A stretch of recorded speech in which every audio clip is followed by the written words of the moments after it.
Այս պատմության մեջ լարվածությունը հասել է աներևակայելի, շնչահեղ ծանող կետի և անցյալի ուրվականները սկսել են անխնա հետապնդել մեղավորների։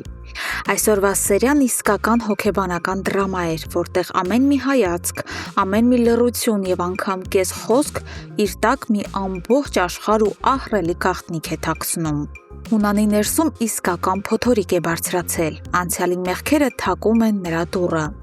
Նրա մոտ արդեն լուրջ և շատ հիմնավոր կասկածներ են առաջացել, որ Լեոն պարզապես փողոցից հայտնված պատահական տղա չէ։ Հունանը գրեթե համոզված է, որ Լեոն Ռաֆոյի արյունն է, Ռաֆոյի որդին։ Այն նույն Ռաֆոյի, ում ինքը սեփական ձեռքերով անխղճորեն և դաժանաբար սպանեց ուղիղ 20 տարի առաջ։ Վախն ու արդարադատության սպասումը ստիպում են Հունանին գործի անցնել։ Նա որոշում է փորձել Ավոյից շոշափելով իմանալ ճշմարտությունը, բայց անում է դա ոչ թե բացահայտ հարցաքննությամբ, այլ չարագուշակ զգուշավորությամբ։ Հունանը հոգու խորքում քաջգիտակցում է, որ Ավոն այնքան ստոր, շահամոլ ու սողուն տեսակ է, որ շատ հնարավոր է նա վաղուց գիտի, որ Լեոն հենց իր հարազատ եղբորորդին է, բայց ինչ-ինչ կեղտոտ նպատակներից դրդված պարզապես ձայն չի հանում։ Սկսվում է նենգ հոգեբանական խաղ։ Հունանը խորամանկորեն հարցուփորձ է անում նրան, իսկ Ավոն ցուցադրելով կեղծավորության բարձրագույն վարպետություն իբր հուզվում է։ Նա սկսում է թատերական արցունքներ թափել, հավատացնելով, թե իր ընտանիքից այլևս ոչ ոք չի մնացել, իսկ եղբոր զավակն էլ դեռ 20 տարի առաջ ողբերգականորեն մահացել է Մոսկվայում։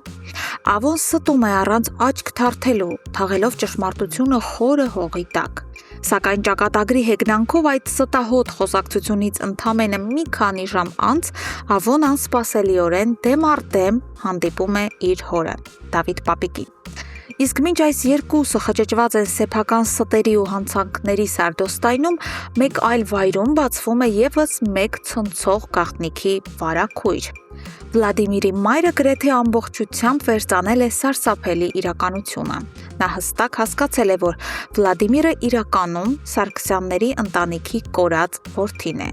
Այս ահռելի ու ծանր բեռը սրտում նա որդու հետ գնում է հիվանդանոց վիրավոր Լեոյին տեսակցության։ Եվ հենց այստեղ էլ տեղի է ունենում սերիայի ամենահուզիչ, մաշկի վրայով սարսուռ անցկացնող պահը։ Դավիթ պապիկը խորը և կարոտով լի հայացքով նայելով Վլադիմիրի աչքերին,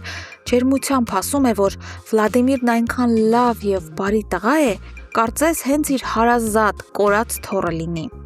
Այս անմեղ խոսքերը հնչում են որպես մահավճիռ մոր համար։ Նա հենց այդ պահին մատնվում է աննկարագրելի խուճապի։ Նրա արյունը սառչում է երակներում, գիտակցելով, որ իր մեծացրած որդին կանգնած է իր կենսաբանական պապի դիմաց, և ճշմարտությունը, որը նա խնամքով թաքցնում էր տարիներ շարունակ, արդեն կախված է օդում։